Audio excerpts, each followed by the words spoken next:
en Cristo Jesús. Gracias porque podemos conocer el propósito eterno al Padre, la gracia eterna, el pacto eterno en Cristo Jesús. Estamos agradecidos contigo por ese favor inmerecido que nos diste en la cruz y nos proveíste en la cruz del Calvario, porque aunque no lo merecíamos, Señor, recibimos esa maravillosa justificación para vida eterna, Señor, y nos quitaste toda naturaleza de pecado, quitaste toda iniquidad de nosotros, Señor, y nos diste aparte una posición de honra, de honor en los lugares celestiales. Nos hiciste uno contigo, Señor.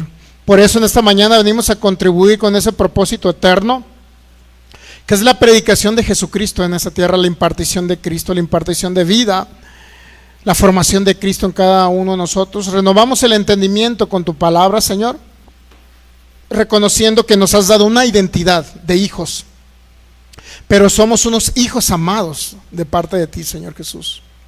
Estamos agradecidos por tu bondad, porque hasta el día de hoy nos has mantenido, nos has ayudado, nos has librado de enfermedades, nos has librado de la muerte eterna. Estamos agradecidos contigo y por agradecimiento te servimos, Señor. Creemos en el nombre de Jesús que tenemos ya la sabiduría de Dios, porque el Espíritu Santo habita en nosotros y es el que nos guía, nos dirige a toda la verdad. En el nombre de Jesús declaro que nuestro entendimiento es iluminado, Señor, en el nombre de Jesús, para comprender esos misterios ocultos en la antigüedad, pero que ahora han sido revelados por tu Espíritu, Señor. Venimos a este lugar no como aparentar de ser religiosos, Señor, sino solamente para conocerte más, Jesucristo glorioso. En el nombre de Jesús, le declaro que se alumbran los ojos de nuestro entendimiento.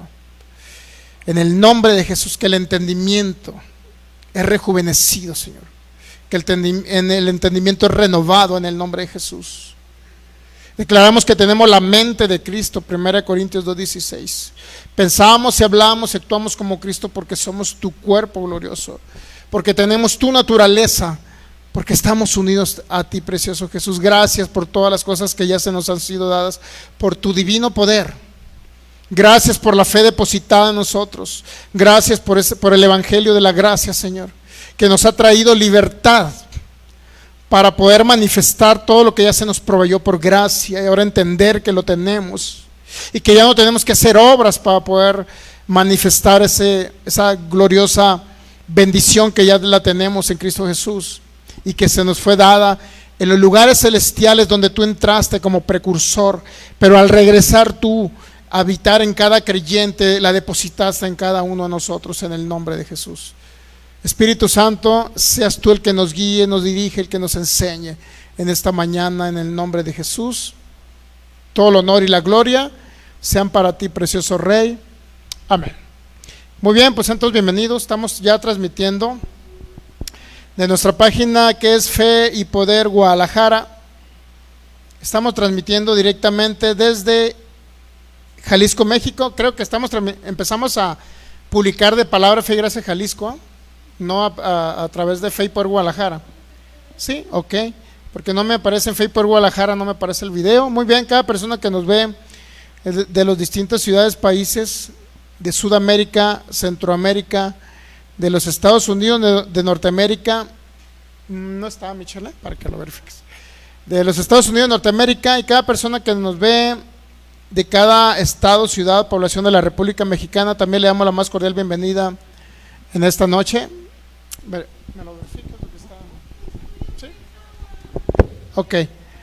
Y cada persona que nos ve de los distintos ciudades de la República Mexicana y cada persona que nos vaya a ver también de manera diferida a través de nuestra página de YouTube, que es Fe y Poder Guadalajara, también sean todos bienvenidos.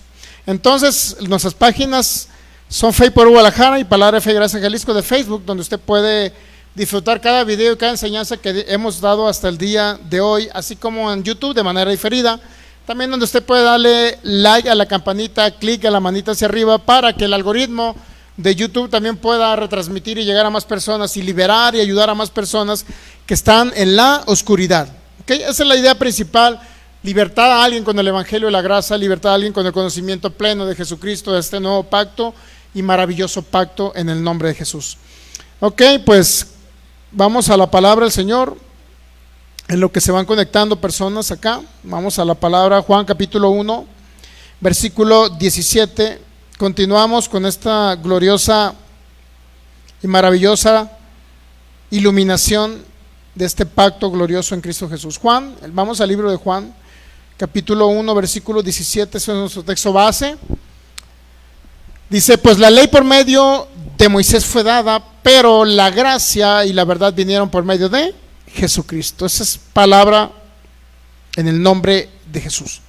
Ok, ¿cuál es la idea de la serie de dar o entender cuál es el evangelio?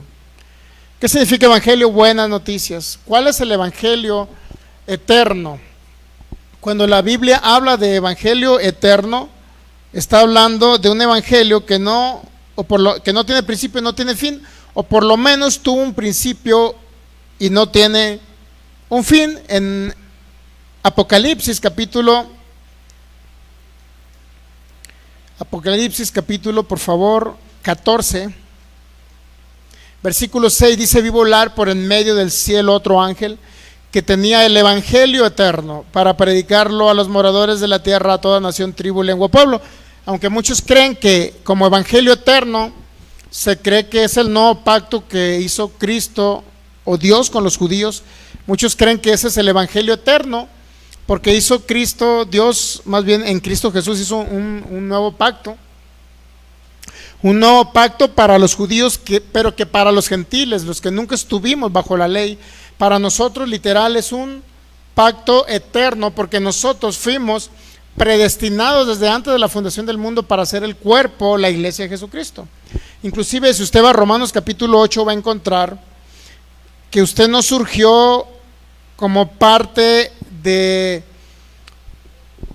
que Israel haya rechazado a Dios. No surgimos nosotros como un rechazo de Israel a Dios y realmente Dios volteó a vernos a nosotros. No es así. Ya estábamos planeados. Dice Romanos capítulo 8, por favor. Romanos 8, 28, por favor. Dice, y sabemos que a los que aman a Dios, dice la Reina Valera, no todas las traducciones dicen esto. Reina Valera dice, sabemos que todos los que aman a Dios, todas las cosas le ayudan a bien. Eso es una traducción incorrecta, ¿no? Porque muchos creen que la enfermedad, que es parte del propósito, que nos va a ayudar a un bien. Otros creen que Dios utiliza las circunstancias adversas, difíciles, la pobreza, las enfermedades, los problemas de la vida. Dios los usa para sacarnos y ayudarnos a un bien. Entonces, como si todas esas cosas malas que nos suceden en la tierra nos ayudan a un bien, y la verdad es que no nos ayuda un bien una enfermedad. ¿Qué pasa cuando viene una enfermedad a nuestros cuerpos? Pues nos ministramos, creemos en el poder sanador del Espíritu Santo, pero en muchos de los casos, algunos tenemos que acudir con un doctor para que diagnostique. Otros tienen que pagar un laboratorio para que diga que por lo menos cuando el doctor no le atina, ¿qué es lo que le manda a hacer? Análisis clínicos. Entonces todo eso representa una salida de dinero. Entonces, ¿cómo Dios va a ocasionar o inclusive va a utilizar esa circunstancia para hablarme o para ayudarme a un bien? Cuando tuve que gastar parte de la bendición financiera que Él me ha proveído, entonces imagínense, Él me da la bendición financiera y luego me la quita porque desea probarme con algo para ver si esa cosa me va a ayudar a un bien. Entonces es fuera de orden. Pero hay una traducción que me gusta mucho, que es la Pechita. La traducción Pechita dice, porque a los que aman a Dios, Él les ayuda en todo para bien. Es muy diferente a que las cosas nos ayuden a un bien, a que Dios nos ayude en todo para bien. O sea, si estamos pasando por una enfermedad, Dios nos va a librar de la enfermedad con su poder. Si estamos pasando por una cuestión de pobreza, Dios nos va a librar en la situación de la pobreza. Eso significa que Dios me ayuda en todo para bien, pero no significa que las cosas me ayudan a bien. Dios es el que me ayuda, las cosas no. Esa es una traducción incorrecta. Inclusive, si usted ve Romanos 8:28, tan sencillo, la parte 8:28, si lo podemos ver ahí, Michelle, en una traducción, hay traducciones que lo traen de manera, la parte cosas, hay unas traducciones que los traen entre corchetes o entre paréntesis.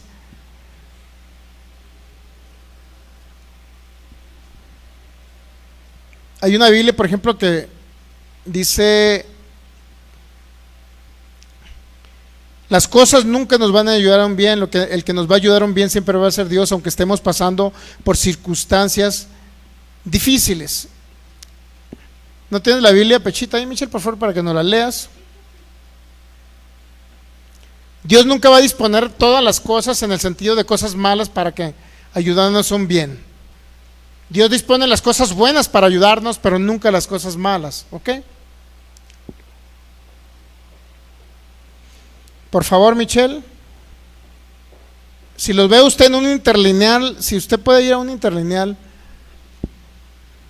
que se llama Huesco Orijor, interlineal del griego al español o al inglés, usted no va a encontrar las cosas, sino que dice la palabra cosas, inclusive el interlineal. Si tiene oportunidad, amigo, que nos vea a través de estos medios, por favor, le recomiendo un software bíblico que usted lo puede bajar por celular. Se llama MySword, ¿verdad? MYSWORD.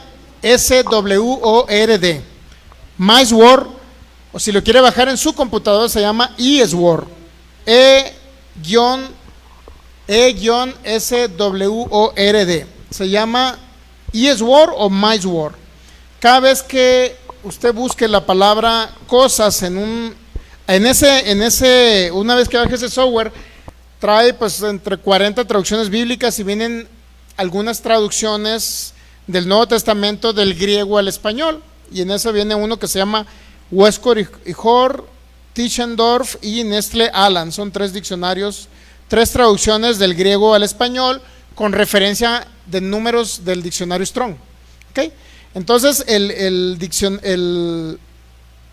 la traducción Huesco Orijor, la palabra cosas le encierra entre paréntesis para hacer referencia a que esa palabra no viene en los manuscritos, ¿ok?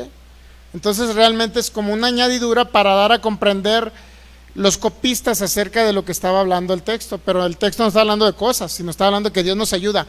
En todas esas circunstancias que vienen en Romanos 8, Dios nos ayuda, pero para librarnos. No sé si tengas otra traducción donde venga entre paréntesis la palabra cosas. Sí, por favor, ¿qué dice la Pechita? Traducción Pechita, Romanos 8:28. Y nosotros sabemos que a los que aman a Dios, Él los ayuda en todo para bien. Otra vez, por favor. Y nosotros sabemos que a los que aman a Dios, Él los ayuda en todo para bien. No viene la palabra cosas, entonces las cosas nunca nos van a ayudar a un bien. No era la idea de ese texto bíblico, pues. Decir el apóstol Pablo que las cosas malas te van a ayudar a un bien, no era la idea del apóstol Pablo. ¿Mande? La Huneman dice todo coopera en bien. Ok, muy bien, entonces vamos a leer el 29 para continuar. Eso solamente era una pequeña observación. Porque a los que antes conoció, dice, también los predestinó. ¿Qué significa que antes los conoció? ¿Cuándo nos conoció?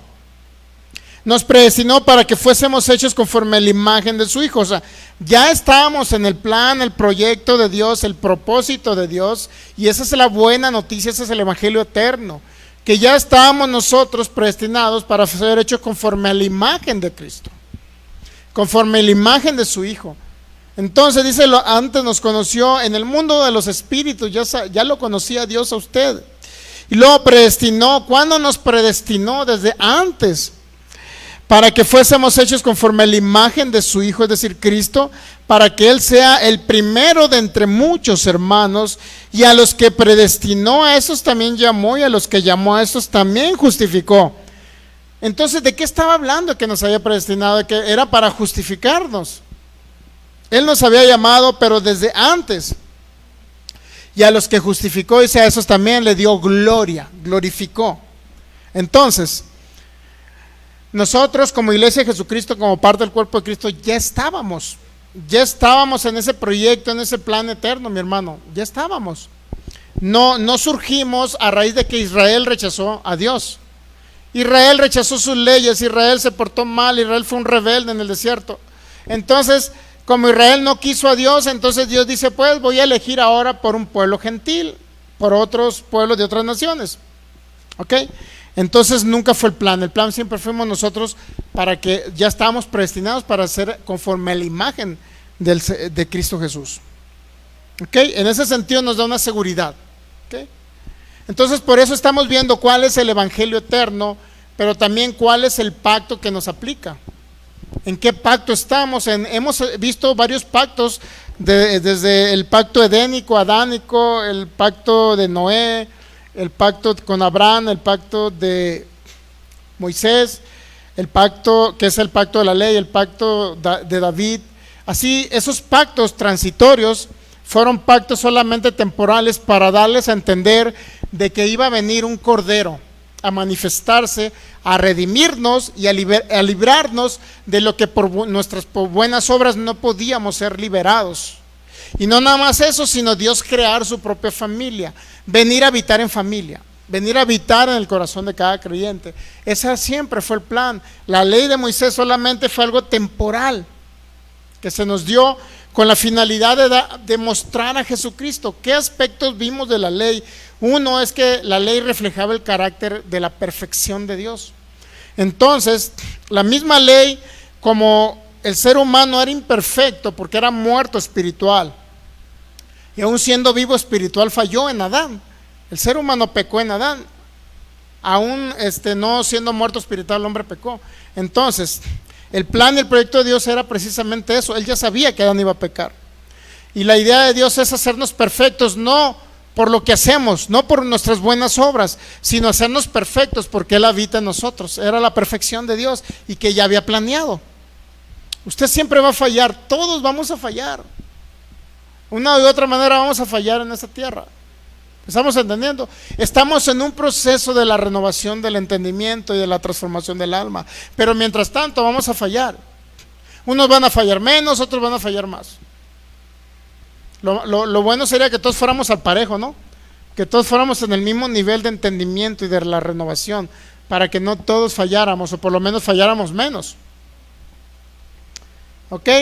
Entonces, mire, es importante entender esto que estamos hablando, porque si usted no lo entiende, literalmente, pues es lo que estamos enseñando el Evangelio de la Gracia, la verdad.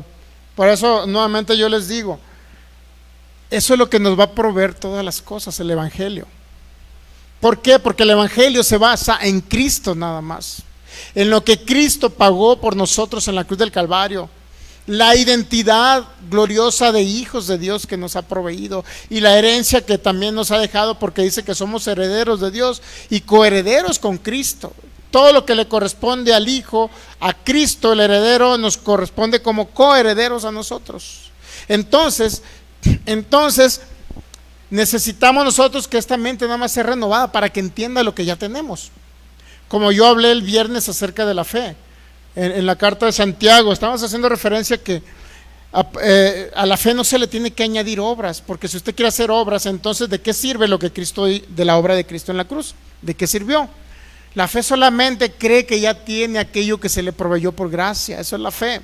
Y claro que empezamos a hablar lo que está escrito como una nuestra herencia, porque tenemos que hablarlo con nuestra boca, lo creemos y lo hablamos. Él se hizo pobre para que yo fuera rico, y esa riqueza me fue proveída. El dueño del oro y la plata ya habita en mí en el nombre de Jesús. Por eso creo que yo también soy rico, millonario para toda buena obra. Eso es importante aclararlo, y se cumple el propósito eterno del Padre aquí. Y claro que las añadiduras las vamos a disfrutar, claro que vamos a disfrutar de esa riqueza, pero hay un objetivo por lo cual esa riqueza viene a nuestras vidas. Entonces, la ley mostraba el carácter perfecto de Dios y la imperfección del hombre. Bajo el Antiguo Testamento, pacto de la ley, ni un hombre fue perfecto por más que quisiera cumplir la ley. Nadie era perfecto. Fallaba, siempre fallaban. Como vimos el caso del hombre rico de Mateo 19. ¿Qué tengo que hacer para dar la vida eterna? O sea, ¿qué tengo que hacer? ¿Se ha dado cuenta? Siempre las personas están pensando en hacer obras para ganar algo. No estaban acostumbrados a esos hombres bajo la ley a recibir o creer que ya se les proveyó por gracia como un regalo inmerecido. Lo que ya ellos estaban pidiendo bajo la ley, ya se les proveyó a través de Cristo Jesús. ¿Entendemos? Entonces es importante entender estos aspectos. Tratar de evitar hacer obras para querer ganar algo cuando ya se nos proveyó. Eso realmente es la fe. Entonces la ley mostraba el carácter perfecto de Dios, mostraba la imperfección del hombre, y le quería decir al hombre que era un pecador por naturaleza y que nunca iba a poder cumplir una ley porque esa ley reflejaba la perfección de Dios. Y nadie iba a ser perfecto guardando una ley por sus buenas obras, sino que la perfección, lo que quería Dios, que el hombre llevarlo, arrinconarlo, para que dijera definitivamente, no puedo por mis buenas obras yo ser perfecto. Necesito ser perfecto a Dios para poder tener vida eterna. Necesito ser perfecto, sí. El hombre necesita ser perfecto para poder tener vida eterna. Y bajo la ley nadie tuvo vida eterna porque nadie fue perfecto. Pero en Cristo Jesús somos perfectos porque Él nos hizo perfectos, porque el perfecto habita en nosotros y nos dio una perfección espiritual. Somos espíritus, poseemos un alma y vivimos dentro de un cuerpo. Y en el espíritu Él nos hizo perfectos, por eso esa perfección es la que nos da la vida eterna. ¿Entendemos? Pero si usted quiere hacer obras para ser perfecto, es un proceso de tiempo que va a durar su alma renovándose para poder lograr la perfección en el pensamiento, en el alma, en los sentimientos, en el carácter, en el temperamento. Va a durar buen rato y sobre todo en su cuerpo, ¿okay? Pero para eso necesitamos oír estas verdades eternas, oír acerca del Evangelio. Ya hemos compartido varios hermanos de Gracia que enseñan el Evangelio. Hay un hermano que se llama Gracia Sin Fin del Estado de México, Sinergia Espiritual, hermano del pastor Abraham. Hemos compartido también del apóstol Ugarte, de acá de Chihuahua, Agua Viva para las Naciones. Estamos compartiendo de Ministerios Impacto de Gracia. También hay unas enseñanzas de la maestra Maritza también que por ahí se conecta con nosotros los viernes. ¿Qué más? Hemos compartido también del pastor Albert Pavón. Estamos compartiendo también, no sé si he compartido de Basilio Patiño, algunos mensajes por ahí del apóstol Basilio Patiño. Y ahora que estamos conociendo Gracia o el Evangelio correcto, porque ese es el Evangelio, nos damos dando cuenta que no sé por qué estaba oculta esa información para nosotros, porque yo nunca los conocía a ellos, nunca los había escuchado, y todo surgió a raíz de la pandemia. Si no, yo creo que en la pandemia yo hubiera muerto, así de sencillo, si no hubiese conocido el Evangelio. Pero por la gracia del Señor sigo vivo, seguiré siguiendo vivo durante muchos años, porque la idea es que se cumpla el propósito del Padre y yo pueda contribuir, yo pueda adherirme a ese proyecto, a ese plan de Dios eterno para que Cristo sea predicado en la tierra. Por eso creo que no voy a morir, sino que yo viviré y contaré sus gloriosas y maravillosas obras del Señor, así como dijo el salmista. Entonces estoy plenamente convencido, como dice el apóstol Pablo, no sé si Filipenses capítulo 3 o Filipenses capítulo 1, como dicen que para mí el vivir es Cristo, pero el morir es ganancia. Pero vivir en la carne, dice el apóstol Pablo, me es necesario por causa de la humanidad que necesita conocer a Jesucristo. Entonces en ese mismo sentir yo me mantengo de que voy a vivir muchos años sobre la tierra. Se escucha blasfemo para muchos, sí, porque muchos dicen, es que tú no sabes, no tienes la vida contada, es que no sabes cuánto años vas a vivir, porque solamente Dios tiene el control de la vida. Ese es el problema. O sea, que mucha gente cree que va a morir el año que entra y no sabe, no tiene la vida contada. Bueno, y eso habló, es lo que vamos a hablar de Santiago también. Hablaba que la vida era como una neblina, pues que en un momento es quitada y luego desaparece la humanidad, la gente o las personas. Ok, entonces el Evangelio eterno se trata de entender que la ley fue solamente un pacto temporal, un pacto para un pueblo, un pacto con una finalidad, con objetivos específicos. Y los objetivos eran mostrar el carácter perfecto de Dios para a la vez demostrar la imperfección del hombre. Segundo, era decirle al hombre que era pecador y que no podía por sus buenas obras quitar la naturaleza de pecado. Tercero, era mostrar a Jesucristo. Era proveer en sombras, tipos y figuras la venida del Cordero, para decirles a ellos, mira, estos corderitos que sacrificamos solamente te cubren por un año tu pecado, pero viene otro cordero, alguien más grande, la sangre del pacto eterno, esa sangre sin mancha, sin contaminación, que no nada más te va a cubrir el pecado, sino que te lo va a quitar. Esa era la idea de Dios hablarles a los de la ley. Por eso la ley no es para que usted empiece a cumplirla ahorita. Pastor, ¿cuántos mandamientos tengo que cumplir para ser salvo? Yo le voy a decir lo mismo que le dijo Jesucristo en Mateo 19 a aquel hombre, en Marcos 10. Ven y sígueme. Eso es lo que Cristo dijo. Vengan a Cristo, todos los que quieran tener vida eterna. No tienen que venir, no tienen que andar cumpliendo mandamientos. Vengan y sigan a Jesús, Cristo Jesús. Entonces Él es el único que les va a proveer vida, porque Él es la vida. ¿Entendemos esa parte? Él es la vida. Entonces, entendemos que fuimos predestinados según Romanos 8:28. Ok, regresando al propósito de la ley. Era un guía, un maestro para llevarnos a Cristo. Esa parte ya la vimos. Pero también a la vez, la ley era un instrumento que producía culpa en el ser humano y producía condenación en el hombre. Santiago 2:10, es tan clarito el libro de Santiago, donde nos especifica un hombre que creía que debían de ser salvos los judíos, pero también guardar la ley. Era la doctrina de Santiago.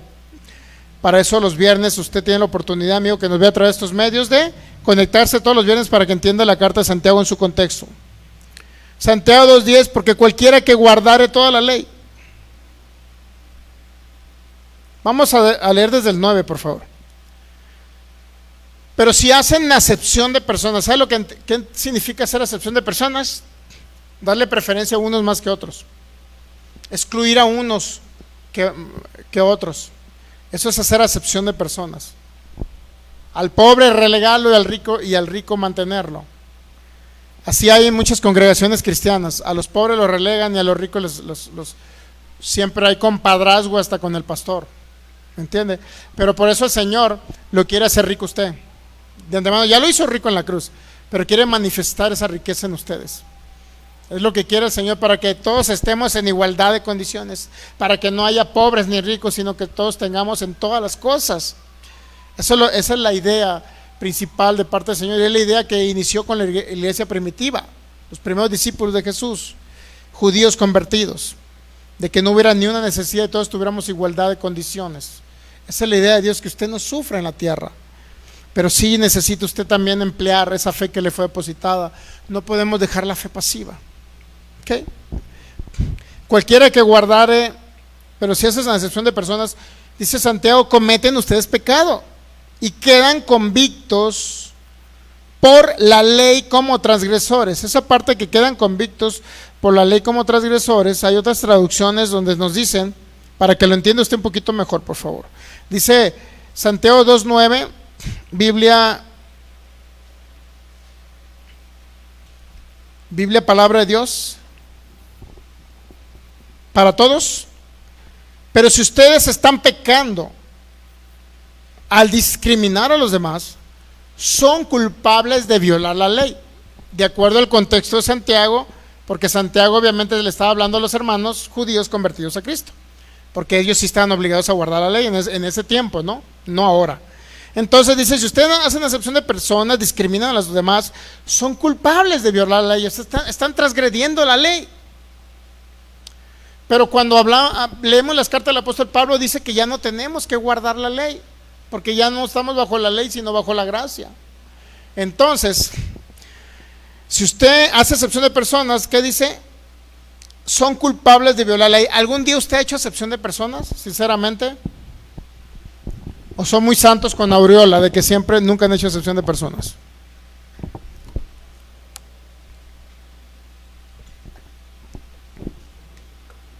¿Ha hecho excepción de personas?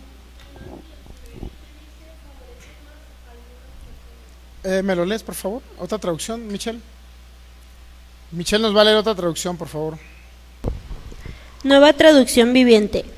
Pero si favorecen más a algunas personas que a otras, cometen pecado. Son culpables de violar la ley.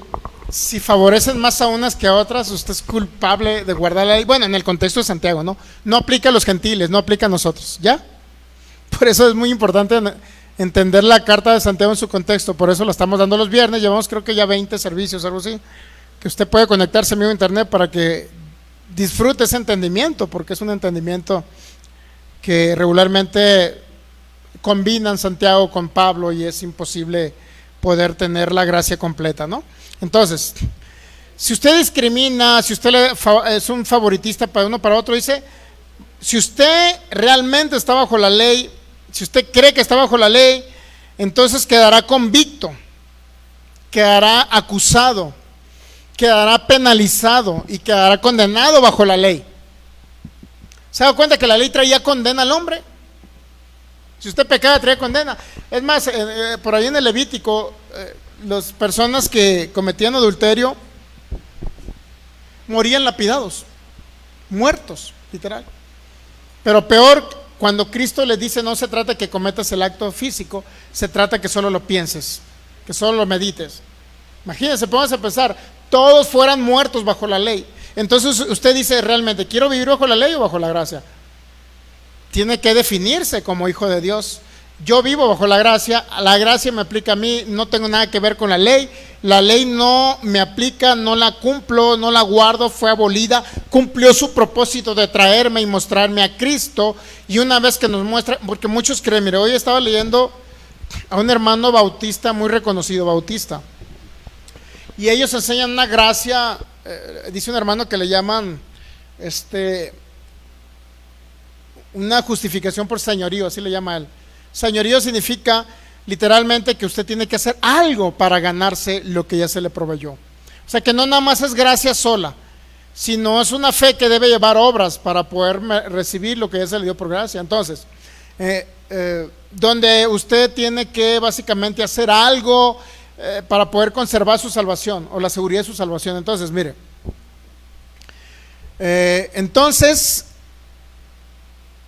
palabra de Dios para todos. La otra traducción, por favor. Santiago 2:9. Traducción del lenguaje actual. Pero si ustedes les dan más importancia a unas personas y las tratan mejor que a otras, están pecando y desobedeciendo la ley de Dios. ¿Se da cuenta? Si viviéramos bajo la ley, si hiciéramos ese tipo de comportamientos, tan solo el hecho que usted tenga preferencia de un hijo por otro, ya la regó. Y todos de aquí, ¿qué cree? La regamos. Y yo no voy a decir quién es mi preferida porque son las dos. Ya la regó usted. ¿Alguno tiene un hijo preferido más que otro? Acaban de mentir. ¿Seguro que no? Bueno, le voy a poner más fácil. ¿Con qué hijo cree que se conecta y convive más? ¿Con todos igual o con uno se conecta un poquito más, platica más, lleva mejor cordialidad, mejor relación? ¿Sí o no le sucede? Ah, pues ese es su preferido, ya la regó. Entonces, ese hecho que cree, ya usted quedó castigado, convicto, penalizado por la ley. La ley te condenaba en el más mínimo error. Por eso le digo, ¿realmente usted quiere vivir en un pacto de la ley de mosaica? Porque hay personas que quieren a fuerzas vivir bajo la ley. Inclusive, estaba leyendo este hombre, y este hombre bautista muy reconocido a nivel internacional, dijo, este hombre bautista muy reconocido, dijo, la ley ahorita en la actualidad nos impulsa para cuando la leamos, digamos, somos pecadores y necesitamos de un Salvador. Esa actitud, mi hermano, no es para esta época. Esa funcionalidad de la ley era para el tiempo de los israelitas, decirles a ellos que eran pecadores, no para los que vivimos, no para los gentiles de ahorita, predicarles o evangelizarlos con la ley, para que al fin de cuentas digan, híjole, si es cierto, no os voy a ser perfecto por mis buenas obras, sino que necesito un Salvador. Muchos agarran la ley para eso ahorita, pero no debe de aplicar para eso la ley. Había un hermano que salía por ahí en YouTube o en Facebook, no recuerdo en qué, iba y le decía a la gente, se encontraba alguien en la calle, ¿no? Se encontraba alguien en la calle y luego decía, a ver, ¿tú crees que estás con Dios o Dios está contigo y crees que estás bien, estás en paz con Dios? Dice la persona, pues sí, no hago mal a nadie, pues me porto bien con mis papás, no ando haciendo cosas malas, no ando robando, no ando asesinando, no soy un matón. Entonces, ya llega y le pregunto, oye, pero ¿nunca has dicho una mentirita? Y luego ya se pone a reflexionar, pues sí. Y luego, ¿nunca has pensado cosas malas? ¿Nunca te has fijado en una mujer así como para codiciarla? Pues sí, dice. Se quedó más serio, ¿no? Y luego le dice, ¿a poco nunca le has dicho una mentirita a tu mamá de que ibas a la escuela y te fuiste a otro lugar con tu novia? Sí. Entonces, ¿te has dado cuenta, le dice? Tú nunca vas a ser perfecto por tus buenas obras, sino que necesitas a Jesucristo para que te rescate, porque por esas cosas en algo fallaste. Y si en algo fallaste, ya no te vas al cielo, le dice este hombre. Pero eso es una manera incorrecta de evangelizar, porque nosotros ahora predicamos a Jesucristo. No predicamos la ley para que la gente diga no puedo, y luego enseñarles a Cristo. Esa función ya se cumplió. Hace 2000 años antes de la cruz era para eso la función de la ley. No era para una aplicación actual ahorita. Ahorita tenemos que predicar a Jesucristo, y si la gente va a creer en la vida eterna, va a creer en esa vida eterna a través de Cristo, pues por el amor de Dios. No porque usted lo va a encajonar a atemorizarlo, y ya que esté todo atemorizado, capaz que dice sí creo en Jesucristo, pero va a creer por compromiso, por presión. No van a creer porque lo aman. Y si alguien no cree en Jesucristo porque lo ama, sino que cree por presión de los demás, no es salvo. Inclusive no pueden hacer de nuevo a alguien que lo obligue a hacer algo a usted, ni a nuestros hijos, ni a nadie podemos obligar a que crean en Jesucristo, y menos diciéndole que si no creen en Jesucristo se van a ir al infierno. Mi hermano, eso no es una predicación para este tiempo. ¿Okay? Era un tiempo, era el objetivo de la ley para ellos, para los judíos, no para nosotros los gentiles. ¿Entendemos esa parte? Entonces dice, la ley condenaba literal, pero ahorita no tiene que condenar con la ley para predicar a Jesucristo. Nada más predicamos a Jesucristo, no combinamos pues la predicación. No vamos a tratarlos a ustedes de malos, pecadores, para que se arrepientan y vengan a Cristo. No es la idea. Y si usted ve a los evangelistas regularmente pentecostales, siempre están así: eres un pecador y arrepiéntete, confiesas tus pecados. ¿A dónde dice que confieses tus pecados para ser salvo? No, nunca la Biblia te dice que confieses tus pecados para ser salvos. Arrepiéntete de tus pecados tampoco te dice. Lo que te dice la Biblia: el que confesare con su boca que Jesús es el Señor y creyere en su corazón que Dios lo levantó a los muertos, será salvo. No te habla de que, y bueno, obviamente que el arrepentimiento es un proceso en el cual el arrepentimiento significa cambio de conducta, cambio de dirección. Obviamente el arrepentimiento es un cambio de mentalidad, es donde continuamente te va renovando. Eso realmente es el arrepentimiento. No se trata de que te arrepientes de tus pecados y confieses a Jesús para ser salvo, no es así. Ok, se nos ha enseñado de una manera incorrecta. Entonces, ¿qué más dice Santiago? Realmente la ley condenaba, nadie quisiera estar bajo la ley. Ahora dice 2 Corintios capítulo 3 versículo 9, 2 Corintios 3, 9, por favor.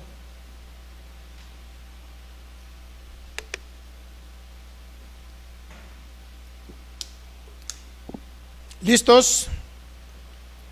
Ok, pues seguimos conectados a través de la página Facebook Guadalajara. Dice el apóstol Pablo: si el ministerio de condenación fue con gloria, mucho más en gloria será el ministerio de justificación. Ahora, ¿a qué se refería Pablo cuando habló de ministerio de condenación? ¿Qué significa ministerio? Bueno, es una forma en que se ministraba a Dios, o Dios se administraba pues las cosas de Dios aquí en la tierra. Se suministraban las cosas de Dios aquí en la tierra. Era una función de Dios, de la manera que Dios trataba al hombre aquí en la tierra. ¿Okay? Entonces, el ministerio de condenación. Vamos a leer otras traducciones, por favor, para que nos quede un poco más claro. Vamos a leer la Biblia.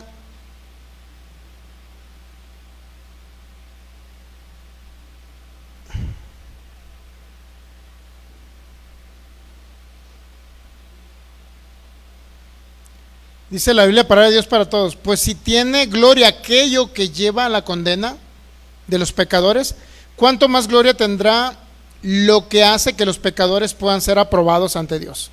Eso es justificación. Ministerio de justificación significa aquellos que son aprobados por Dios, y el de condenación significa aquello que lleva a la condena a los pecadores. Había algo que llevaba a los hombres a condenarlos y decirles que iban a ser castigados por desobedecer una ley. Había algo que no le daba una solución. La ley proveía o manifestaba el carácter perfecto de Dios, pero nunca proveyó perfección para el hombre. Es lo mismo que venimos hablando, ¿ok?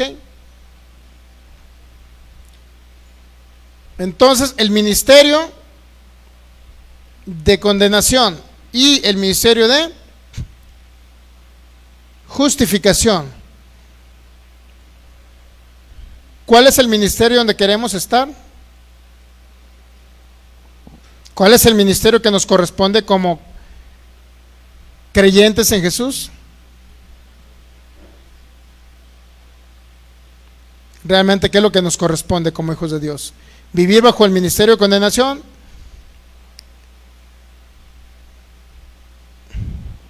Bueno, esa parte de ministerio es la palabra diaconía,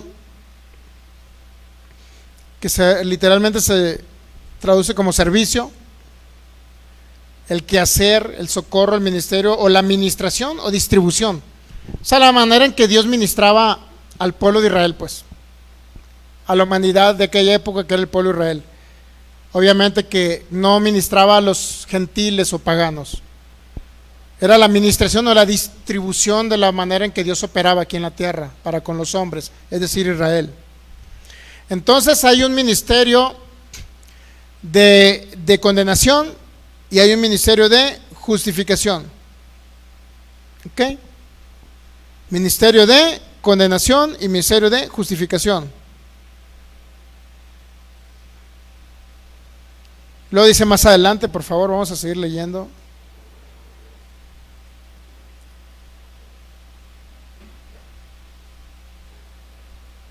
En el versículo 7, un poco más atrás, perdón. Y si el ministerio de muerte, ahora el de condenación, ¿cómo le llamó Pablo? De muerte. Si el ministerio de muerte grabado con letras en piedras fue con gloria, y ya especifica cuáles son las piedras que le dio el Señor en el monte Sinaí a Moisés. Son las piedras acerca de los mandamientos de la ley de Moisés, los 10 mandamientos genéricos o generales, pues, que le dio Dios a Moisés. Entonces ya se refiere que el ministerio de muerte y de condenación se refiere a lo que fue escrito en tablas, es decir, se refiere a la ley de Moisés. No se refiere a cualquier otra palabra, sino a la ley de Moisés. Por eso, si el ministerio de muerte grabado con letras en piedras fue con gloria, tanto que los hijos de Israel no pudieron fijar la vista en el rostro de Moisés a causa de la gloria del rostro, la cual había de perecer. Esa gloria de la ley ya pereció. ¿Qué entiende usted por perecer? Ya murió, desapareció. Ya no existe la gloria de la ley. La ley ya no tiene gloria, no tiene poder, no tiene señorío, Dios no se mueve, el poder de Dios no se mueve a través de la ley. Eso es lo que quiere decir el apóstol Pablo. Si alguien dice: Señor, quiero ser sano de una enfermedad incurable, voy a guardar 10 mandamientos para que tú me sanes, Dios no puede mostrar su poder ahí, porque ya no, el poder y la gloria y todo ese poderío donde Dios se manifestaba a través de la ley ya no existe ahorita. Dios se mueve a través de la ley del espíritu de vida, es decir, a través de la gracia maravillosa. A través de ellos se mueve, a través de la obra terminada de Cristo en la cruz, a través de Jesucristo se mueve ahora el poder de Dios. No es a través de la ley. Era ministerio de muerte y ministerio de condenación. Eso era lo que era la ley. ¿Ok? Gálatas 3:10, por favor. Porque todos los que dependen de las obras de la ley están bajo,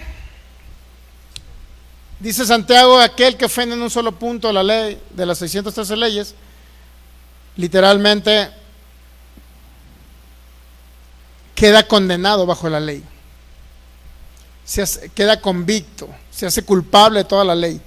Pues todos los que dependen de las obras de la ley, dice el apóstol Pablo, están bajo maldición, pues escrito está: maldito todo aquel que no permaneciera en todas las cosas escritas en el libro de la ley para hacerlas. Es decir, nadie puede decir: voy a guardar la ley, voy a guardar 10 mandamientos, pastor, pero los otros 611, no, 603 no los voy a guardar, pastor, nada más 10.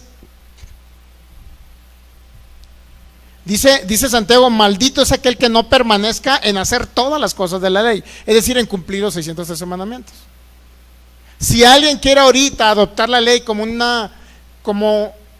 parte de la doctrina para ser salvos, para ser justificados, para creer que tienen vida eterna, yo quiero decirle que necesita ir a 613 mandamientos.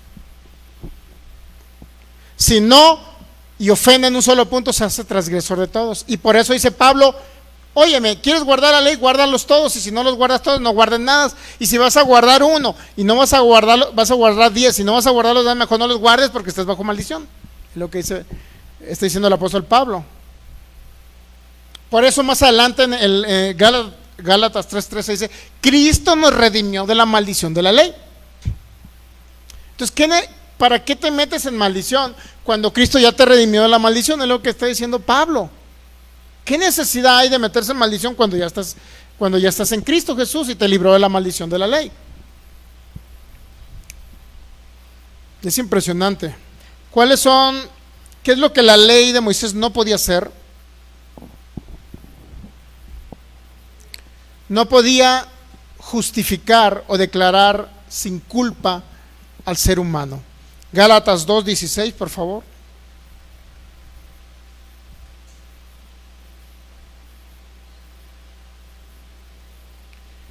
Léelo, Michelle, por favor, para que Gálatas 2:16, para que nuestros amigos de internet también.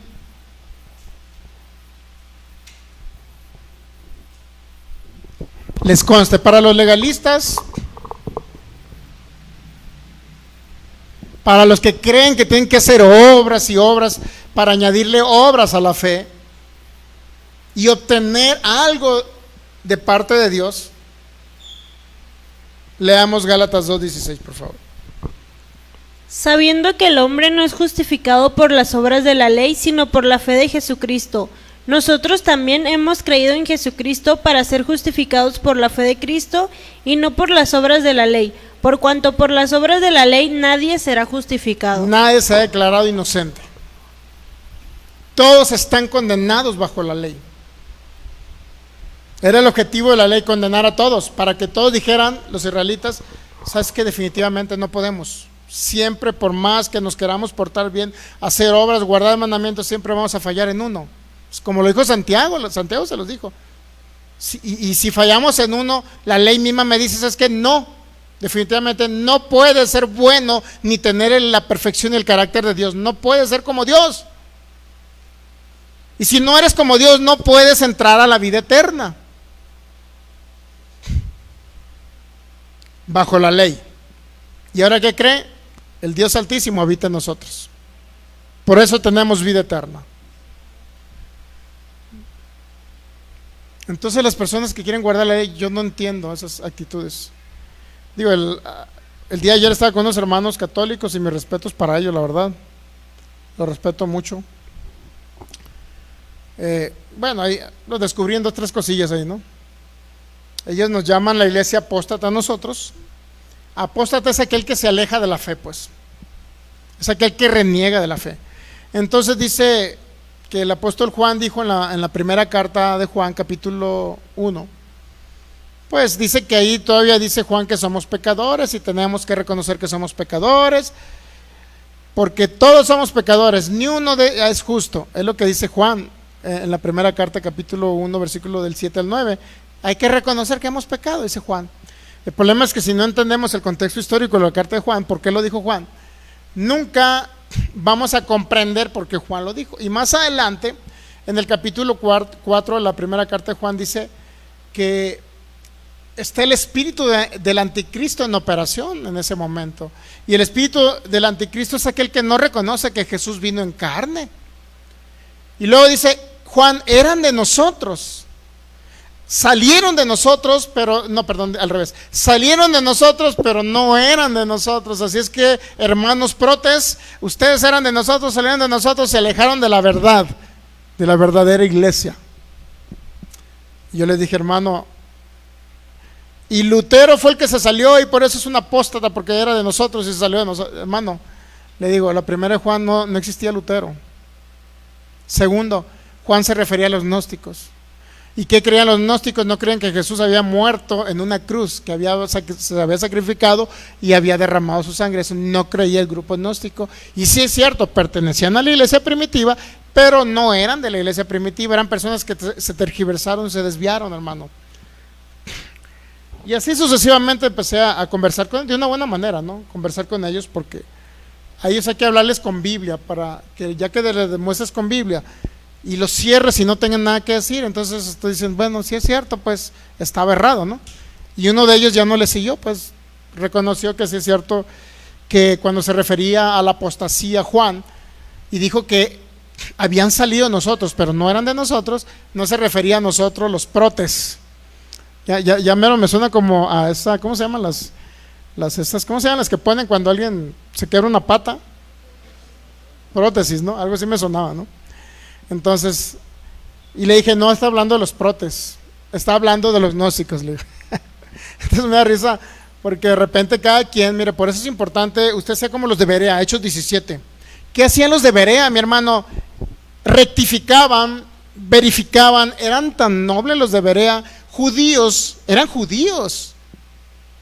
fariseos, pero eran tan nobles esos hombres que todo lo que Pablo les citaba del Antiguo Testamento acerca de Cristo, de las sombras, tipos y figuras de Cristo, esos hombres lo veían y lo verificaban. A ver, Pablo, ¿en qué parte dice que Cristo iba a venir a morir por nosotros en la cruz? ¿Dónde está? Y esos hombres iban y verificaban en las Escrituras y les constaba lo que Pablo decía. Qué maravilloso es así, ¿no? Poder aprender, pero que a nosotros nos conste lo que estamos leyendo. ¿Y por qué lo estamos? ¿Cómo le puedes? Usted puede leer la Biblia, todos pueden leer la Biblia, ¿cuántos saben? Pero la única interpretación es dada por el Espíritu Santo, y siempre se da de una manera contextual, porque debemos para eso practicamos obviamente la exégesis, principios de hermenéutica. Por ejemplo, lo más básico, ¿quién eres el que estaba hablando en el mensaje? Usted no puede leer la Biblia, porque hay muchos así, no leen la Biblia y dicen, no, aquí dice otra cosa, el pastor está mal porque aquí dice otra cosa. Y luego le preguntas, bueno, ¿en qué contexto, en qué te estás basando para decir que dice otra cosa? ¿Leíste el contexto o nada más estás leyendo un solo texto? Ese es el problema. Hay gente que lee un solo texto y dice, no es como el pastor dice, porque aquí me dice el texto que eso dice, como Romanos 8:28 que leímos ahorita. ¿Me entiende? O sea, usted tiene que ver las cosas en su contexto, nada más decir, no estoy de acuerdo por esto, pero ¿y en qué te basas? Siempre tiene que, ¿cómo ves? Siempre tiene que ser eso. Ahora, ¿quién escribió el mensaje? ¿Quién era el autor del mensaje? ¿Fue Dios? ¿Fue Job? ¿Fue Satanás hablando? Porque Satanás habló en la Biblia, en Génesis capítulo 2. O sea, ¿quién era? ¿A quién iba dirigido el mensaje? ¿Qué tipo de público era el que tenía que recibir ese mensaje? ¿Es de aplicación actual o solamente fue para un pueblo específico? Para un tiempo específico, para una época específica. ¿Realmente era un mensaje de Dios o era un hecho histórico? Como Josué capítulo 1, versículo 10, creo, ¿no? O Josué capítulo 10, donde dice, el sol se paró. ¿Era inspirado por Dios haber dicho que el sol se paró? ¿O fue alguien que está escribiendo el hecho histórico de lo que sucedió, que realmente vio que el sol no cambió? ¿O fue la tierra que paró su eje de rotación? Pónganse a pensar. Entonces, si no leemos cada historia conforme debe ser, vamos a caer en herejías, errores y más errores. Entonces, ¿a quién iba dirigido? ¿Cuál era el contexto histórico, político, cultural de la época para entender lo que Pablo dijo en primera carta a los Corintios 11? Cuando dijo que la mujer use velo y se calle la boca en la congregación, chismosas. Eso dijo, no se crea. Eso dicen muchos líderes religiosos, ¿eh? Yo repetí lo que dicen muchos líderes religiosos. Calle la mujer en la congregación. Josué 10:13. El sol se detuvo y la luna se paró. Entonces, ¿cuál es el contexto histórico de la primera carta de los Corintios 11? Mujeres profetizas de la diosa, creo que la diosa Diana, que se prostituían con los marineros que iban y embarcaban ahí en Corinto, que era una ciudad marítima de gran auge y deschongue, pues, para que usted me entienda, ¿no? Entonces, esas mujeres se rapaban la cabeza para identificar a las que pertenecían a la diosa Diana, servidoras de la diosa Diana, y por eso Pablo dice, llegaban con los hermanitos y los hermanitos las veían rapadas y dice, de aquí soy. Entonces dice Pablo, pónganse velo hasta que les crezca el pelo. Una vez que les crezca el pelo les servirá de velo y ya no van a parecer que vienen de las que se convirtieron y servían a la diosa Diana. ¿Se ha dado cuenta? Y ahorita, mi hermano, hay un sistema religioso legalista donde usan faldas largas y tiene la mujer que llevar velo, porque si no lleva velo es como cada vez que ore tiene que ponerse velo, y si no se pone velo le cae un rayo del cielo. Así cree parte del cristianismo, y sobre todo unitario, unicista, algo así. Entonces, si no leemos la Biblia correctamente en sus contextos históricos, culturales, en ese sentido era una cuestión cultural lo del velo. En la época del apóstol Pablo, dice Pablo, si alguien quiere ser contencioso y pelear acerca de este tema del velo, nosotros no tenemos esa costumbre, dice Pablo. Es impresionante cómo se han impuesto reglas, rituales legalistas solamente para dañar a los hijos de Dios e imponerles cargas que ni los mismos líderes religiosos pueden, mi hermano. ¿Se ha dado cuenta? Por eso tenemos que escudriñar las escrituras. ¿Quién lo dijo? ¿A quién iba dirigido? ¿Cuál es el contexto histórico? ¿En qué época? ¿A qué pueblo pertenecía? ¿Nos aplica hoy? ¿Tiene aplicación para la iglesia de Cristo? ¿O fue para un pueblo? ¿Cuál era la cultura de ese tiempo? ¿Cuál era la situación política que estaba pasando? Entonces, es lo más básico pues de las reglas de hermenéutica o de exégesis, lo más básico. Si no lo entendemos así, ¿va a leer usted la Biblia? No, aquí dice otra cosa. Como había una hermana en Culiacán, siempre que hablaba al frente yo decía, Dios es bueno y Dios no envía enfermedades. Y luego me salían así como me salieron esos hermanos católicos que tenemos que reconocer que tenemos pecado. Bueno, los gnósticos sí, a ellos que iba dirigida la carta, los gnósticos tenían que reconocer que eran pecadores, no nosotros, los gnósticos, porque el gnosticismo creía que ellos alcanzaban la plenitud de la vida eterna a través de la gnosis, el conocimiento sensorial, el conocimiento mental. Entre más conocimiento tuvieran mental, ellos alcanzaban esa plenitud de vida eterna. Eso creían los gnósticos, y Pablo dice, no, tienen que reconocer que son pecadores para que reconozcan que hay un Salvador que los puede librar del pecado. Ese era el contexto de la primera carta de Juan. No nada más se trata de agarrar la Biblia y porque me lo dijo el cura y porque me lo dijo el pastor y porque me lo dijo aquel ministro, pero si usted no es como los de Berea, que verifica lo que dice y lo analiza en su contexto, pues ¿a dónde vamos a llegar? Por eso hay muchas religiones, por eso hay mucho sectarismo, por eso hay muchas divisiones, por eso. La verdad no se trata de criticar a los hermanos católicos, no se trata en ningún momento. Pero pues ahí se denota pues la poca educación, poco estudio que tienen en las escrituras y que nada más repiten lo que otro dice. Usted no sea así, porque el pastor Sergio lo dijo y ¿a usted le consta? ¿Lo verificó? Eso es importante entenderlo, mi hermano. ¿Me entiende? Porque si no, y ahorita hasta en las iglesias cristianas evangélicas está igual. Muchos repiten lo que otros repiten, pero nunca estudian. Es la falta de educación que tiene los que estamos en Cristo. Tenemos falta de educación, porque no nos educamos, no escuchamos. Por lo menos lo básico es, si no agarra la Biblia, digo que aunque la debe de agarrar para verificar lo que se dice, ahí está, ya queda en la pantalla grabado, pero también a estar oyendo, continuamente oyendo. Hay muchas posturas en el cristianismo evangélico, hay muchas posturas, Está desde los que creen en los dones del Espíritu Santo, fe, milagros y sanidades, y todos los 9 yo creo. Hay otros que creen, son cesacionistas, no creen. Hay otros que creen en el rapto, arrebatamiento, otros que no creen. Pero aún así, independientemente de todo esto, si algunos creen una cosa u otra, pero podemos adaptarnos por lo menos a unos hermanos que enseñan gracia, yo creo que lo vamos a hacer, el Evangelio de la Gracia. A mí lo que me interesa es que alguien enseñe el Evangelio de la Gracia. Otros que creen que el Dios del Antiguo Testamento, que es una herejía marcionista llamada, o de Marción, del siglo II-III, que creen que el Dios del Antiguo Testamento era un Dios malo y el Dios del Nuevo Testamento es amor. Bueno, ellos creen eso. Yo creo que el Dios es el mismo ayer, hoy y por los siglos. Él es bueno, siempre bueno. Y que si hay un caso, una historia donde se habló de un error, de que Dios hizo y mandó a destruir a tal lugar, bueno, hay que ver por qué. Hay que ver. Muchas cosas Dios en el Antiguo Testamento las permitía, no las hacía, las permitía. Como el caso del diluvio, Dios lo permitió, no lo hizo. Pero tuvo que haber una permisión ahí. Pero Dios no fue el causante. Eso por lo menos la Biblia no te lo dice.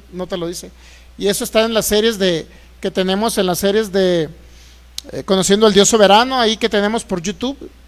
Usted lo puede verificar en el disco 32, 33, 34. Caso del diluvio. Entonces, en otras palabras, lo que le quiero invitar es que yo dije una vez a unas personas que se congregaban acá, le dije, mire, con que usted agarre un 90%, y si no agarra el 100% de lo que enseñamos, pues ese 90% les va a servir. No sé si algunos de ustedes se acuerdan de ese hecho. Yo lo dije una vez. Y si agarra un 90%, pues les va a servir el 90%, pero estos agarraron monte. No agarraron el 90%. Ni el 5% agarraron, ni el 2%. Es más, ni el 1%. Fueron tan radicales que se fueron del evangelio de fe a cumplir la ley de Moisés. Dios mío, yo les dije, agarren el 90%, no agarren el 1%. Pero del 90% que yo les dije, se fueron al 1%. Vamos a pensar, de la gracia se fueron a la ley, pues. Por eso les digo, usted tiene que pedirle discernimiento al Espíritu de Dios. No todo lo que oye edifica. No todo lo que se predica por internet edifica, mi hermano. Por eso yo comparto los maestros del Evangelio de la Gracia. Yo los estoy compartiendo, porque tenemos que ser edificados a través de ello. Hay mucho conocimiento, bastante conocimiento. Entonces, para que Satanás no le engañe, porque Satanás es muy sutil. Dice que trató con los sentidos de Eva. Dice que trató con los sentidos de Eva. Con eso trató Satanás. Entonces, puede sacarlo de la doctrina de la gracia, del Evangelio de la Gracia, de Cristo Jesús, del nuevo pacto, lo puede sacar. Entonces tenemos que ser ejercitados, como dice el apóstol Pablo a Timoteo, ejercítate para la piedad, ejercítate respecto al evangelio que te corresponde, que es el evangelio de la gracia, ejercítate. Como cuando alguien va al gimnasio, ¿qué es lo que hace? Va a correr, ese ejercicio. ¿Cuándo crece el músculo? Cuando va al gimnasio y se agarra una cocota y se pone a platicar con el que está en la entrada vendiendo jugos. El que te dice, pásale. Yo veo muchos así cuando iba al gimnasio, ¿no? Iba al gimnasio y llegaban muchos y luego llegaban y duraban 1 hora sentados platicando con el que vende ahí los jugos y las malteadas y no sé qué más venden. Digo, ¿entonces a qué venían al gimnasio? O sea, fueron al gimnasio pero no se ejercitaron.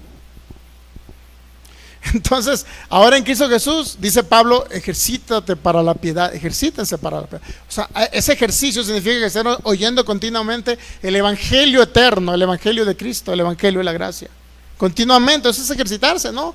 ¿Cómo va a lograr el objetivo uno que corre como Ana Gaby Guevara, que ganó varias competencias? ¿Usted cree que era nada más para llegar a la cancha y quedarse sentado 1 hora ahí y no practicar? No. Siempre tenemos que ahora lo que tenemos que ejercitar nosotros es el alma, el entendimiento. Tenemos que ejercitarlo, tiene que estar bien agudizado en el conocimiento del nuevo pacto y de nuestro Señor Jesucristo. Ok, entonces ya se nos fue el tiempo. Concluyo, me quedé con Gálatas, ¿qué? Gálatas 3:11 nada más. No puede justificar la ley, Gálatas 3:11. Y que por la ley ninguno se justifica para con Dios, es evidente, dice Pablo, porque el justo por la fe vivirá. Nadie va a ser declarado inocente fuera de condena bajo la ley. Ninguno se justifica. La ley no va a justificar a nadie, no pudo justificar. Si alguien quiere agarrar la ley porque decir, no voy a comer carnitas, voy a guardar el Shabbat para estar junto con las 12 tribus de Israel y pertenecer a la nueva Jerusalén, la ciudad celestial, olvídese. Pablo dice, ninguno será justificado para con Dios. El justo por la fe vivirá. ¿Cuál fe? La fe de Cristo. Romanos 3:20. Por favor, Michelle, rápido. Yo la voy a leer. Ya que por las obras de la ley ningún ser humano será justificado delante de él, porque por medio de la ley solamente se da el conocimiento de que somos pecadores. La ley le da autoridad al pecado, o el pecado se aprovecha de la ley, mi hermano, para causar esa conciencia de pecado en los hijos de Dios. Por eso no debemos de escuchar la ley ahorita, porque la ley lo único que está creando es conciencia, sentirse pecador, condenado, de que no vales nada, de que si hiciste todo por portarte bien, pero hubo un pensamiento malo, ya te sientes mal y mal. Eso, así es la ley, para eso era el objetivo. Inclusive la ley fue buena por eso, porque se cumplió el objetivo, traer conciencia de pecado. Que por la ley ninguno se justifica. ¿Está de acuerdo que por las obras de la ley usted no se va a justificar? Entonces ya si usted quiere, pastor, es que si quiero cumplir la ley, bueno, ya sabrá cada quien. Romanos 3:28, concluimos pues que el hombre es justificado por fe, sin las obras de la ley. Y por último, ese texto bíblico tan fuerte, Gálatas 5:4, de Cristo se desligan los que por la ley quieren justificarse. Y lo dice Pablo, de la gracia. ¿Se escucha feo este dedito? ¿Se escucha feo? ¿Se ve feo? De la gracia han caído. Y no significa que alguien que pecó cayó en la gracia, como cree gran parte del sistema religioso. Dice, es que el hermano lo encontramos con una caguama. Ya, pues el hermano cayó de la gracia, ya no está en gracia, perdió la salvación. No se refiere a eso, Pablo. Léemelo por favor en otras traducciones, por favor. Nada más ese texto bíblico, Gálatas 5:4. Gálatas 5:4. Gálatas 5:4, por favor. ¿Listos? Nueva versión internacional. Aquellos de entre ustedes que tratan de ser justificados por la ley han roto con Cristo, han caído de la gracia. Aquellos que tratan de creer que son inocentes por hacer buenas obras de la ley, han roto con Cristo, han caído de la gracia. Rompen con Cristo. Como diciendo, Cristo no me interesa ya. Lo que me interesa es las buenas obras que yo hago para quedar bien con Dios. Y eso es lo que me va a dar vida eterna. Rompen con Cristo. Hay una Biblia que se llama... ¿Hay otra traducción, por favor? Traducción del lenguaje actual. Los que quieren que Dios los acepte por obedecer la ley, rechazan el amor de Dios y dejan de estar unidos a Cristo. Rechazan el amor de Dios y pierden esa común unión con Cristo. Digo, no estamos diciendo que va a perder la salvación, pues no sé si me entienda. Sino que Pablo se fue a un extremo muy drástico, como diciendo, ¿te quieres justificar por las obras de la ley? ¿Quieres hacer buenas obras? Lo único que estás haciendo es romper con Cristo, diciendo y rechazando a Cristo. Es lo único que estás haciendo, pero no está diciendo que va a perder la salvación. No sé si me explica. Biblia Arcas Fernández, ¿quieres alcanzar la amistad de Dios mediante el cumplimiento de la ley? Significa romper con Cristo y quedarse fuera de la acción de la gracia. Vas a quedar fuera de la manera en que opera la gracia en la tierra. Si la gracia te trajo sanidad a tu cuerpo, al querer justificarte por las obras de la ley, no vas a poder salir de la enfermedad. Si la gracia te trajo bendición financiera, porque te bendijo con toda bendición en los lugares celestiales, has sido pobre para que tú fueras rico, y estás esperando la manifestación de cash. ¿Cuánto está esperando la manifestación de cash? ¿Sí? Y si usted sale con que quiere guardar la ley, hacer mandamientos y todo eso para querer quedar bien con Dios, para portarse bien y quedar bien con Dios, en otras palabras, no va a funcionar, se va a quedar sin nada. ¿Es condenación eso? No. Está diciendo Pablo, es Cristo del que depende todo. Es lo que está diciendo el apóstol Pablo. Lo cual significa, si tratáis de buscar vuestra justicia por medio de la ley, os sepáis, así de Cristo habéis caído de la gracia de Dios. Rompen con Cristo, la gracia de Dios no es eficaz. Son ineficaces en la operación de la fe. Nada les funciona, todo les va mal. Van por la calle hasta un perrito los mea. Bueno, ya eso es como algo fuerte, ¿no? Un extremo, mi hermano. Conozco personas así, familiares, que no les funciona nada. Nada. Todo lo que hacen, todo lo que emprenden, todo lo que quieren hacer ellos para obtener algo, por lo menos para vivir una vida digna, no pueden, no les funciona nada, ni un negocio funciona, todo fracasa, nada se da, está totalmente seco. ¿Le quedó más claro todavía eso? Para que entienda que la ley definitivamente no tiene que mezclar y que no funciona nada, absolutamente nada. Ni en la sanidad, ni en la bendición financiera, ni en la paz, ni en la tranquilidad. ¿Por qué? Porque ellos quieren esforzarse en agradar a Dios por lo bueno que hacen, cuando Cristo, la obra perfecta de Cristo fue tan maravillosa, que a través de esa maravillosa obra nos entregó todas las cosas y nos las dio totalmente gratis, nos las regaló. A Él le costó, pero para mí, para usted son gratis.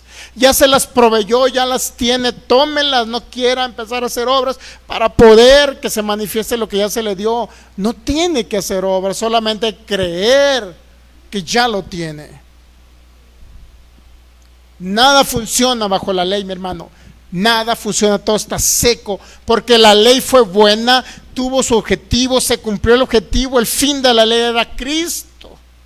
Era el fin de la ley y era para un pueblo específico, para un tiempo específico, no para nosotros, no para los gentiles, no para la iglesia de Jesucristo. Póngase de pie y demos gracias al Señor por este día glorioso. Gracias, Señor, te damos por este tiempo, por esta enseñanza, por la oportunidad que nos das de poder aprender acerca del Evangelio eterno, esa gracia eterna, ese pacto glorioso en Cristo Jesús que nos dio vida y que trajo a manifestación todas las cosas que ya ahora son una realidad en Cristo Jesús y nos pertenecen por su maravillosa gracia.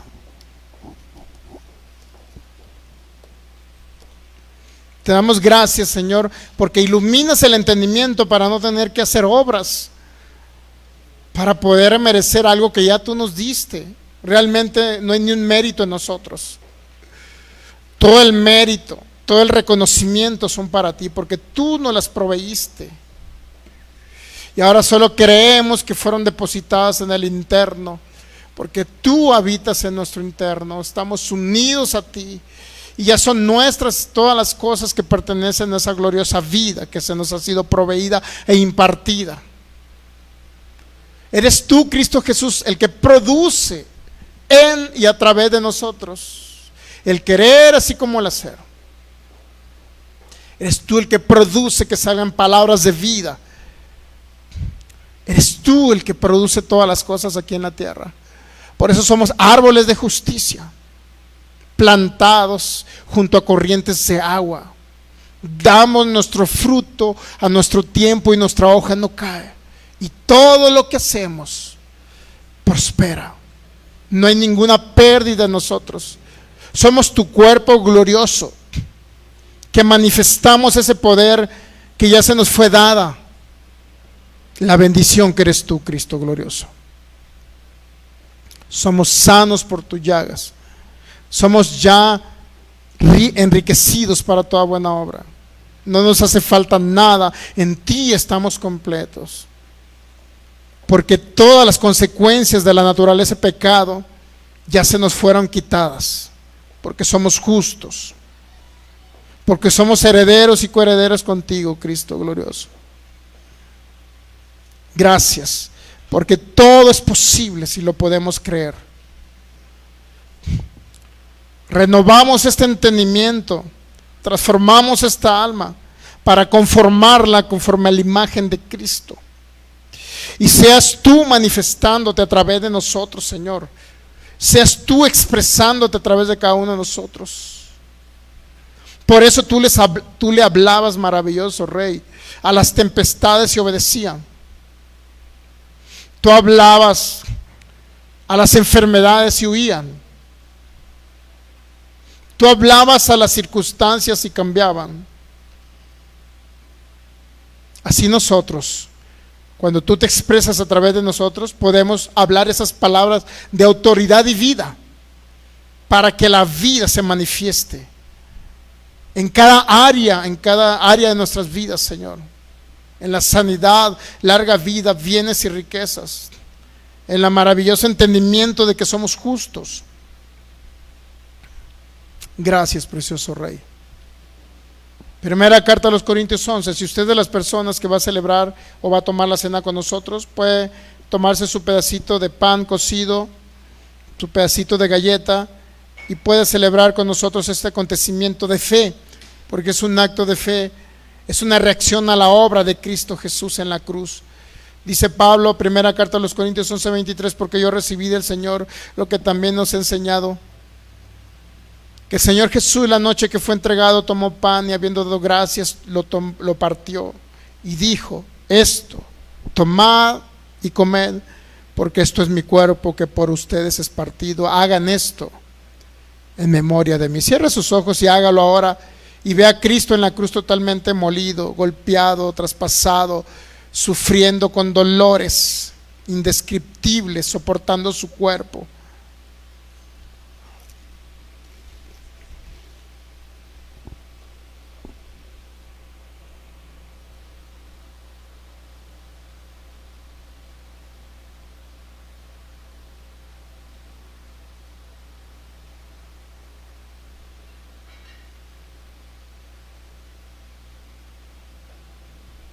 Diga: Señor, gracias, porque fuiste molido por mí en la cruz. Visiono todo lo que hiciste por mí, traspasado por esos clavos.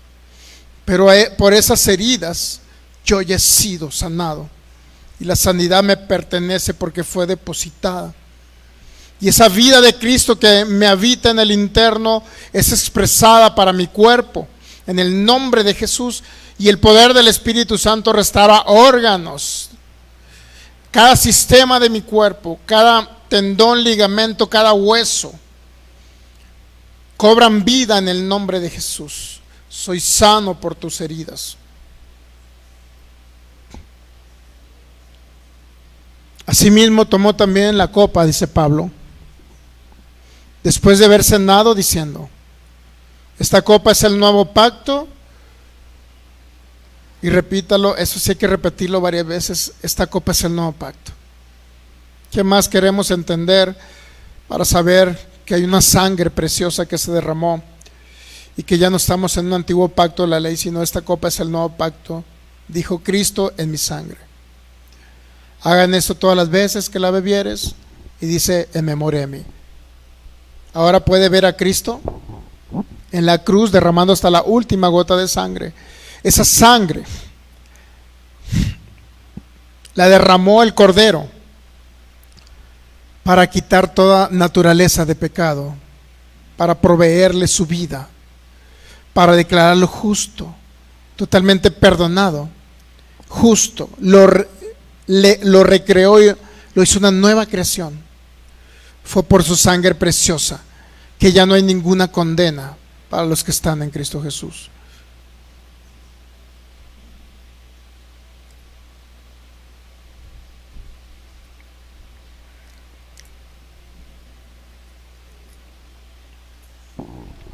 Ahora puede repetir: independientemente de las circunstancias, independientemente de mis pensamientos naturales, o independientemente de mis acciones, yo entiendo que Dios me ve justo, perfecto, santo, con la vida de Él dentro de mí, unido al Espíritu de Cristo, completo en Cristo Jesús.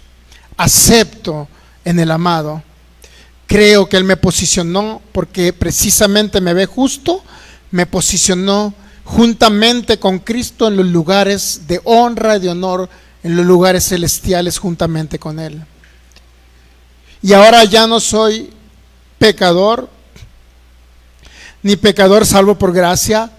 Ahora soy un hijo, heredero de Dios y coheredero con Cristo, y todo lo que le corresponde a mi Rey Jesús, a mi precioso Cristo, me corresponde a mí por herencia. En el nombre de Jesús soy heredero, en el nombre de Jesús, y esa herencia creo que ya la tengo, y viene a manifestación en los próximos días, en las próximas semanas, en los próximos meses, en el nombre de Jesús, todo suplido conforme a tus riquezas en gloria en Cristo Jesús. Y para que tu propósito eterno se cumpla, Señor, aquí en la tierra yo soy saciado de larga vida. Tengo ya la vida eterna en el nombre de Jesús. Y soy un vaso útil para tu reino, que te sirvo, Señor, para que Cristo sea impartido en esta humanidad que está totalmente perdida. En el nombre de Jesús. Gracias, Señor, por tu vida gloriosa que me habita. Gracias porque eres tú el que me habitas. Y gracias porque eres tú el que me gobierna y el que te expresas a través de mí, en el nombre de Jesús. Amén. Dale un fuerte aplauso al Rey. Gracias, precioso Jesús. Gracias, precioso Rey. Te adoramos y te bendecimos. Nos despedimos de cada persona que nos vea a través de estos medios. Reciba a Cristo, dígale: Señor, ven a mi corazón, a mi vida, te recibo como mi Señor y mi único Salvador. Créalo en su corazón y Él viene a habitar con usted permanentemente y para siempre. Lo recrea, lo hace una nueva creación. En el nombre de Jesús, siga haciendo estas oraciones, celebrando la cena del Señor. Si alguien está enfermo, es una de las formas en que usted opera la fe, al tomar la cena del Señor. No es algo pasado, es algo presente, porque es un acto de fe, recordando acerca de lo que Cristo hizo, del Cristo crucificado.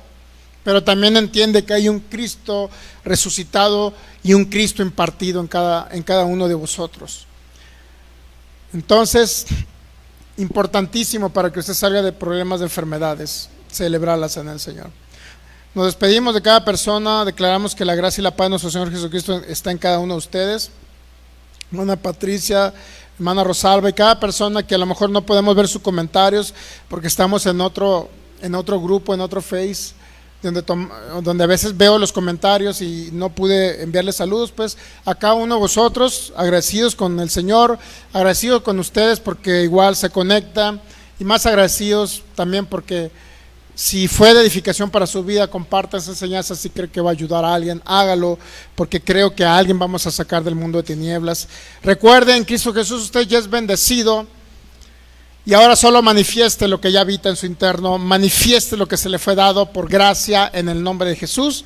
Amén. Nos despedimos de cada uno de ustedes, y acá tienen una familia en Jalisco, México, para cada pueblo, ciudad o nación, en el nombre de Jesús. Un fuerte abrazo para cada uno de ustedes.